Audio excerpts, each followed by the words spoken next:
कैसे आप लोग। चलिए हम उम्मीद करते हैं कि आप लोग बहुत अच्छे से होंगे, आपकी तैयारी बहुत अच्छे से चल रही है। कल के वीडियो में हम लोगों ने 2 सेट कंप्लीट कर चुका था, यानी कल तक हम लोग 2 सेट कंप्लीट कर चुके थे प्लेटफॉर्म का। तो आज हम उसी बुक का यानी प्लेटफॉर्म का ही सेट नंबर 3 लेकर के आए हैं और उसको डिस्कस करने वाले हैं, जिसका फर्स्ट क्वेश्चन आपका रेशियो से है। तो आई होप कि 2 सेट में आप लोगों ने रेशियो का कॉन्सेप्ट अच्छे से समझ गया होगा।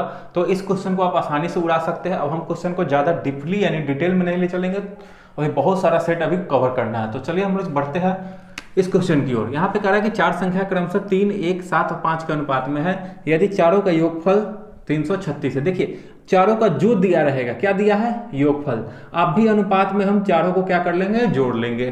तो आप अनुपात में जोड़ करके बताइए, 5, 7, 12 और 1, 13, 3, 16 कितना आ गया, 16। अनुपात में जोड़े तो 16, लेकिन संख्या का योगफल आपका दे रखा था 336। इसको बराबर हम लोग करते हैं।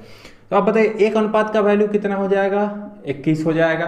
तो अब आप ही बताइए कि एक अनुपात का वैल्यू अगर 21 है तो आपसे क्या पूछ रहा, पहली और चौथी, यानी कि पहली अनुपात, पहली संख्या कितना अनुपात में है, 3, और चौथी कितना अनुपात में है, 5। तो 5 और 3 का योगफल क्या होगा, अनुपात में कितना होगा, 8। यानी कि आपसे अनुपात में कितने का वैल्यू पूछ लिया, 8 अनुपात का।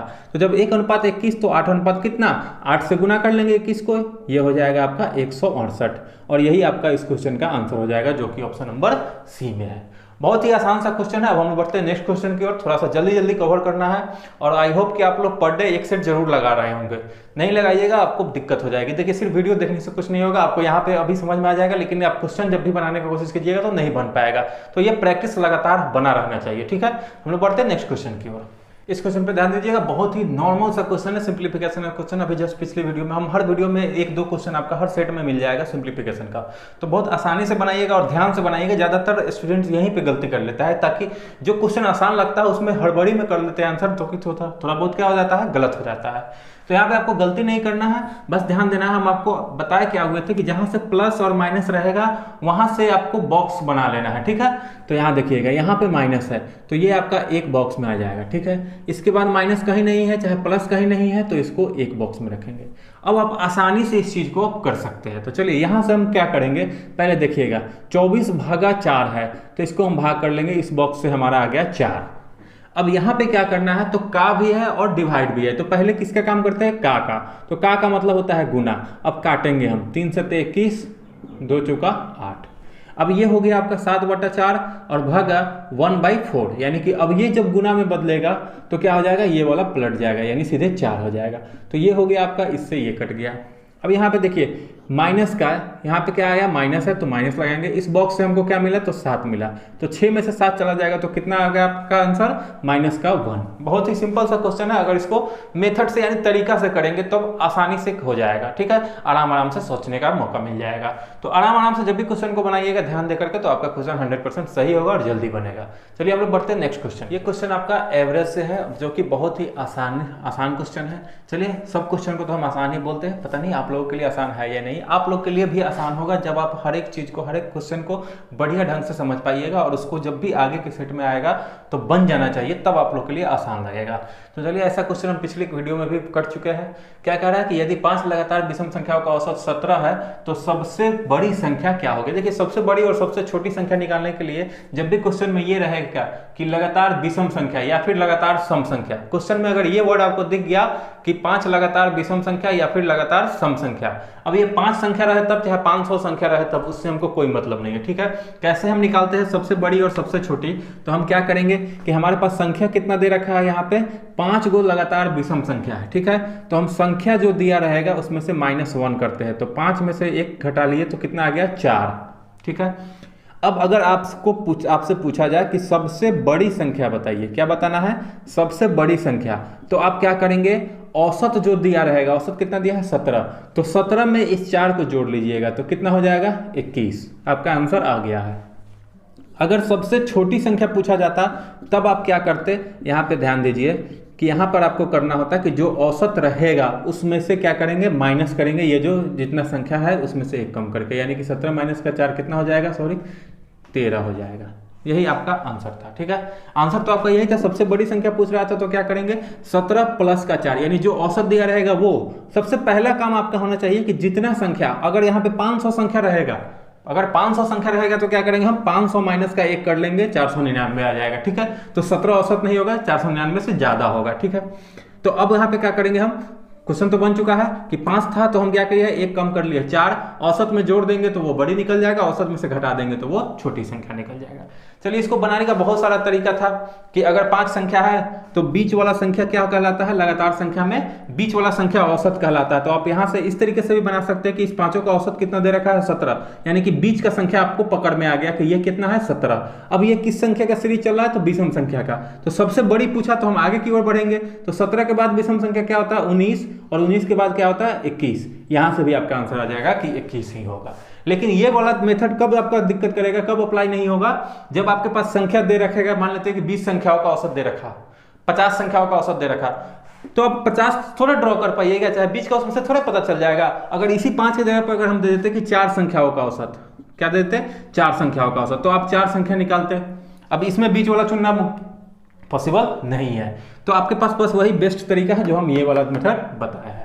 चलिए बढ़ते हम लोग नेक्स्ट एक नजर डालेंगे इस क्वेश्चन पे, जो कि मेंसुरेशन का क्वेश्चन है, आयत से रिलेटेड क्वेश्चन है। ठीक है, तो आप जानते हैं कि आयत किस टाइप का होता है, जिसमें लंबाई चौड़ाई भी होता है, ठीक है, और एक विकर्ण भी होता है। ठीक, तो यहाँ पे विकर्ण का लंबाई दे रखा है, किसका लंबाई, जिसको हम लोग इसको क्या बोलते हैं, विकर्ण बोलते हैं। ये 26 सेंटीमीटर है और लंबाई दे दिया है 24 सेंटीमीटर। ठीक है, आपसे पूछ रहा है कि इस आयत का जो चौड़ाई होगा ये क्या होगा, बस यही चीज आपसे पूछा। तो अगर आपके दिमाग में आयत का फिगर घूम रहा है तो इस क्वेश्चन का आप आसानी से आंसर दे सकते थे समकोण त्रिभुज का जो पाइथागोरस थ्योरम होता है, ट्रिपलेट लगा करके।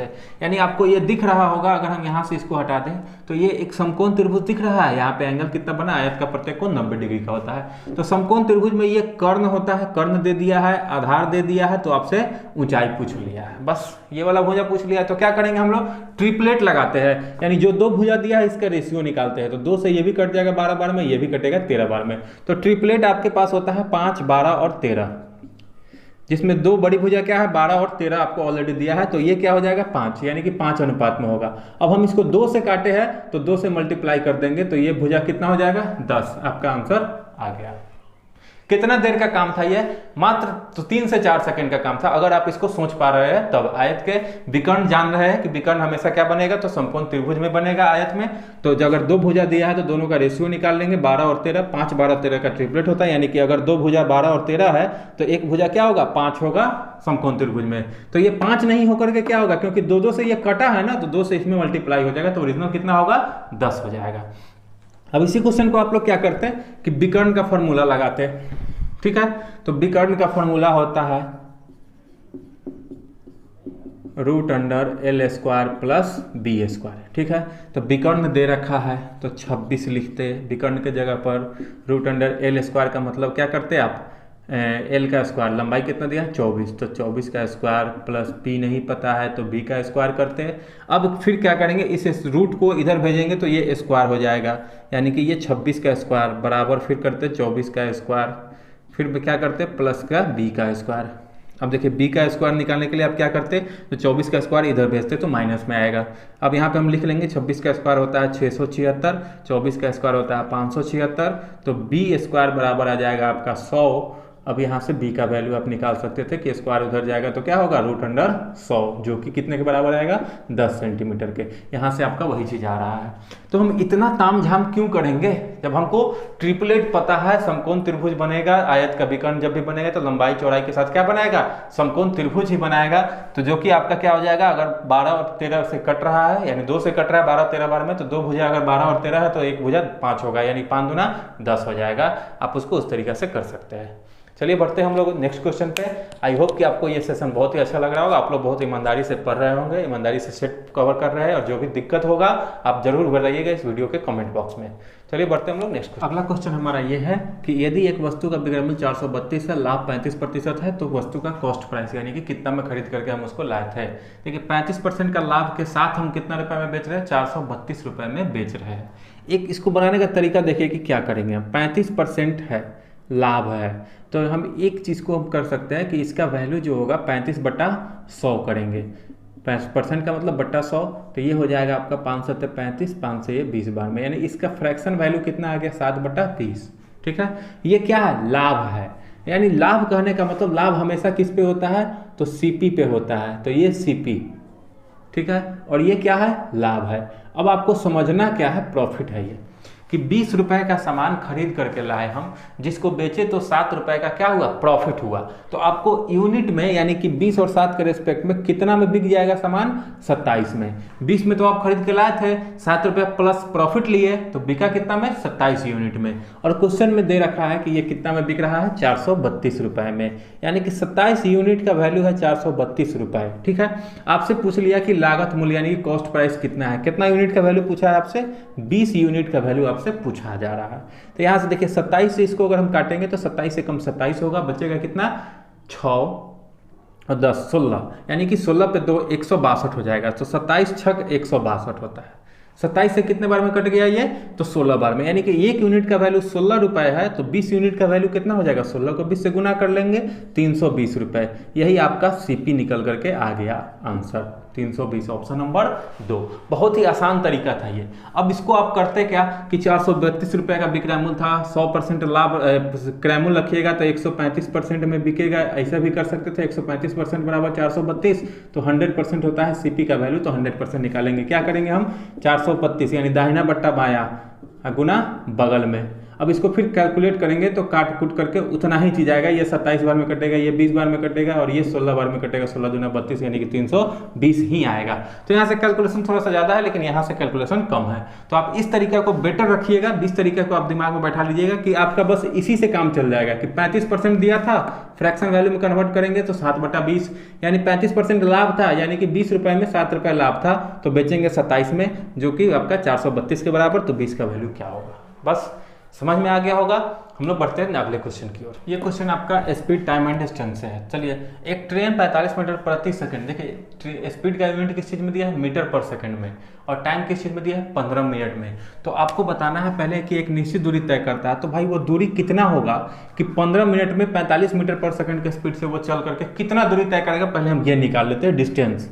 तो दूरी बराबर होता है चाल गुने समय। तो चाल आपका मीटर पर सेकंड में है, ठीक है, लेकिन समय किस चीज में है, मिनट में है। तो यहाँ पे हम क्या करेंगे, समय को हम लोग किस चीज में बदलेंगे, सेकंड में बदलते हैं। तो यहाँ देखिए भाग नहीं करेंगे, मिनट को सेकंड में बदलने के लिए क्या करते हैं हम लोग, 60 से गुना कर लेते हैं। यानी कि अभी गुना मत कीजिएगा, कैलकुलेशन लंबा हो जाएगा। हम इसको इतना ही छोड़ देते हैं कि दूरी जो चलेगा वो ट्रेन, वो कितना चलेगा, 45 गुने 15 गुना 60। अब ये जो दूरी आएगा वो मीटर में आएगा, वो किस चीज में आएगा, मीटर में। अब यहाँ पे कह रहा है कि वह 60 मीटर प्रति घंटा नहीं है, सॉरी, यहाँ पे 60 मीटर प्रति सेकंड की चाल से उस दूरी को कितने समय में तय कर लेगा। यानी कि किस दूरी को, तो इसी दूरी को। तो अब की बार क्या पूछा, तो टाइम पूछा। तो दूरी ये है और चाल कितना के स्पीड से जा रहा है, 60 के स्पीड से। बस इसी को हम लोग यहीं पे कर सकते थे। देखिए दूरी यही है, तो दूरी बट्टा क्या होता है, समय बराबर क्या होता है, दूरी बट्टा चाल। तो अब इसको हम लोग क्या करेंगे, 60 से भाग कर लेंगे, बस ये इससे ये कट गया। अब आपके पास आया कितना, 45 गुना 15, तो कितना सेकंड का समय आएगा। अब जो टाइम आएगा वो किस चीज में आएगा, सेकंड में आएगा। 45 को 15 से गुना करेंगे, 15 बचे 75, बचेगा 7, 15 चुका 60 और 7 67। अब जरा सोचिए कि ये आपका टाइम है, ये किस चीज में आया है, सेकंड में आया है। आपका जो भी ऑप्शन दिख रहा है वो किस चीज में है, मिनट में है। तो हम क्या करेंगे, सेकंड को मिनट में बदलने के लिए 60 से भाग कर लेते हैं। क्या करेंगे, 60 से भाग। अब यहाँ पे देखिए 60 से ये कटेगा कितने बार में, एक बार में, तो 60 हो जाएगा, बचेगा 7 और 5 75 हो जाएगा।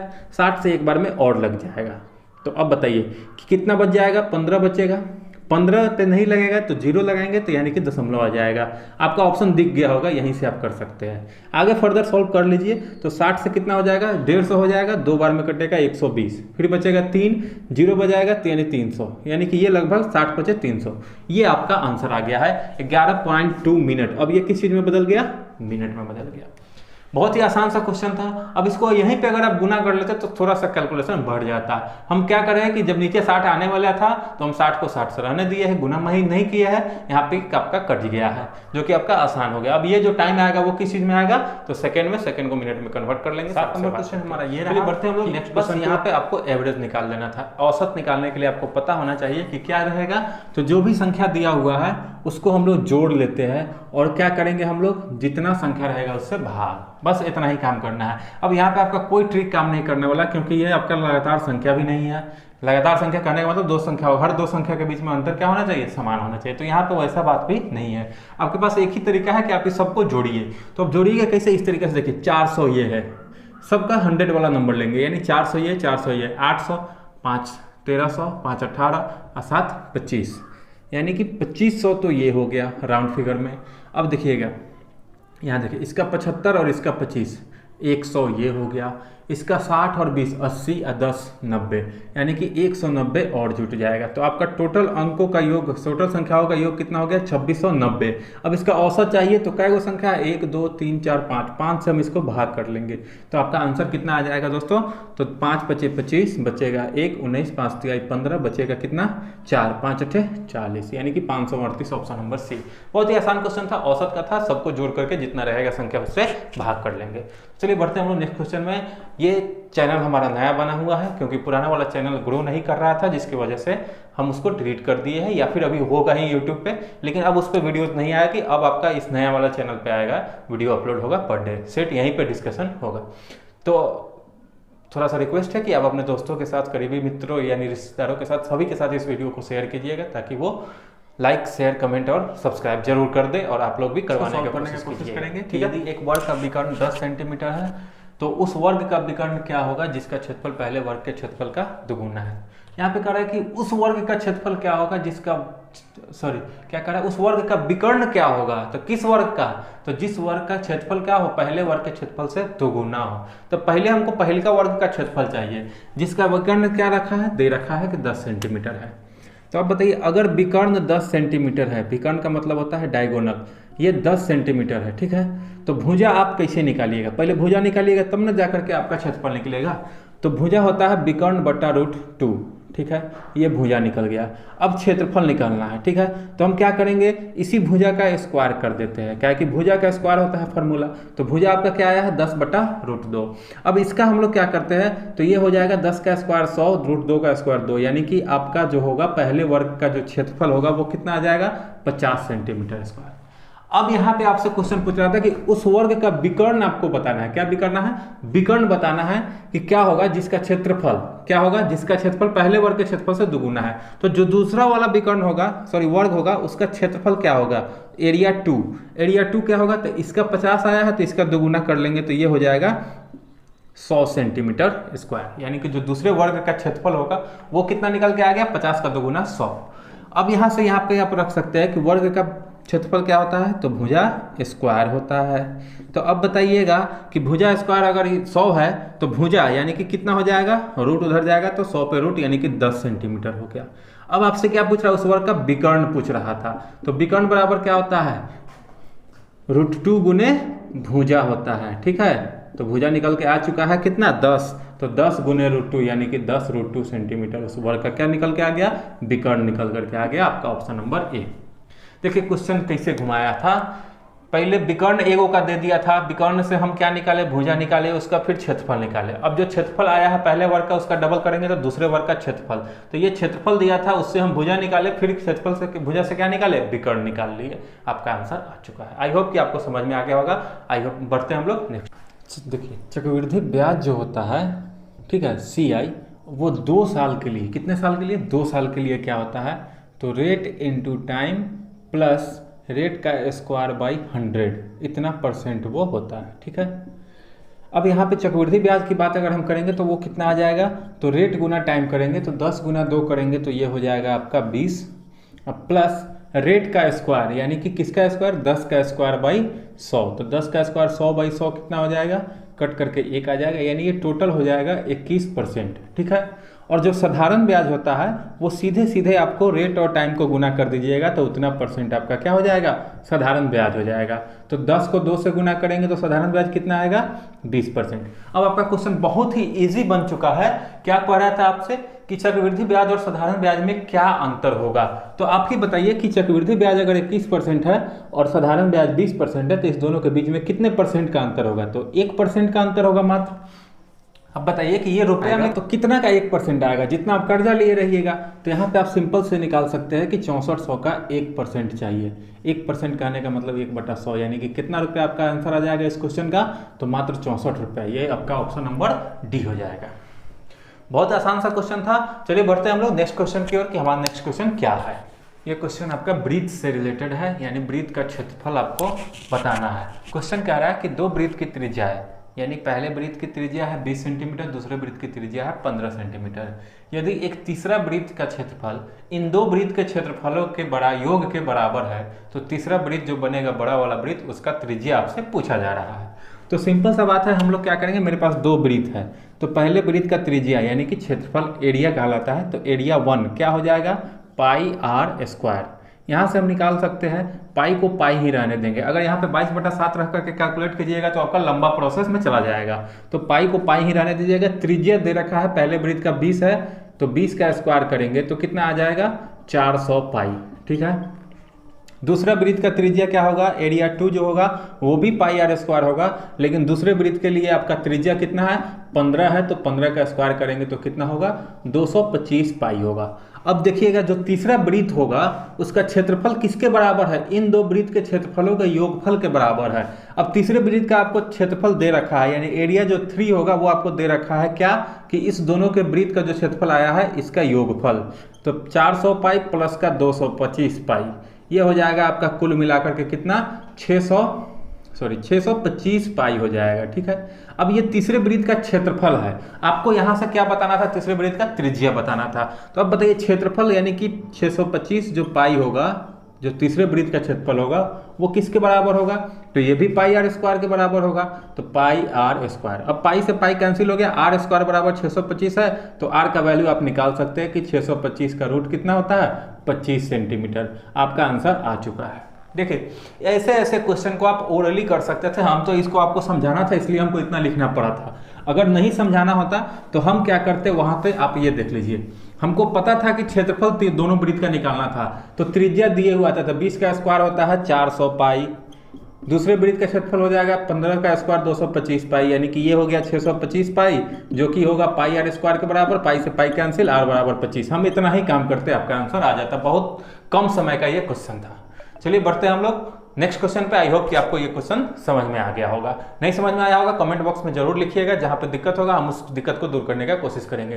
देखिए आप लोगों की तैयारी बहुत अच्छे से होनी चाहिए। ये वैकेंसी हेड कांस्टेबल मिनिस्ट्रियल यानी कि सीआरपीएफ हेड कांस्टेबल मिनिस्ट्रियल का बहाली आपका 2016 के बाद इस साल 2023 में डायरेक्ट आया है। लगभग 7 से 8 साल के बाद आपका वैकेंसी आ रहा है, तो आपको जितोड़ मेहनत करके इस वैकेंसी को ले लेना है। और ये बहुत ही आराम का जॉब है, बहुत ही ऑफिस का ऑफिशियल वर्क है। बस इसमें जीडी की तरह आपको मेहनत नहीं करना है, जीडी की तरह आपको बाहर नहीं जाना है, लड़ने नहीं जाना है, कहीं नहीं जाना है, बस आपको ऑफिस में रहना है। तो इस जॉब को आप हाथ से मत जाने दीजिए। बहुत ही बेसिक सा क्वेश्चन पूछता है इसमें, बाकी कुछ नहीं है। चलिए हम आगे बढ़ते हैं नेक्स्ट क्वेश्चन। जस्ट अभी अभी हम लोग क्वेश्चन को देखे थे साधारण ब्याज और चक्रवृद्धि ब्याज का। तो ये चक्रवृद्धि ब्याज नहीं है, यहाँ पे बस सिंपल सा क्या दिया हुआ है, साधारण ब्याज दे रखा है। 3460 रुपए की धनराशि साधारण ब्याज पर उधार दी जाती है, तो ब्याज की दर यदि 5% हो तो 5 साल में ब्याज कितना होगा, ये आपको बताना था। देखिए हम आपको अभी थोड़ा देर पहले, इससे जस्ट पहले वाला क्वेश्चन के उससे पहले वाला क्वेश्चन में आपको बताया था कि सिंपल इंटरेस्ट जो होता है क्या होता है, तो रेट गुना टाइम कर लेंगे तो इतना % का वो ब्याज देता है।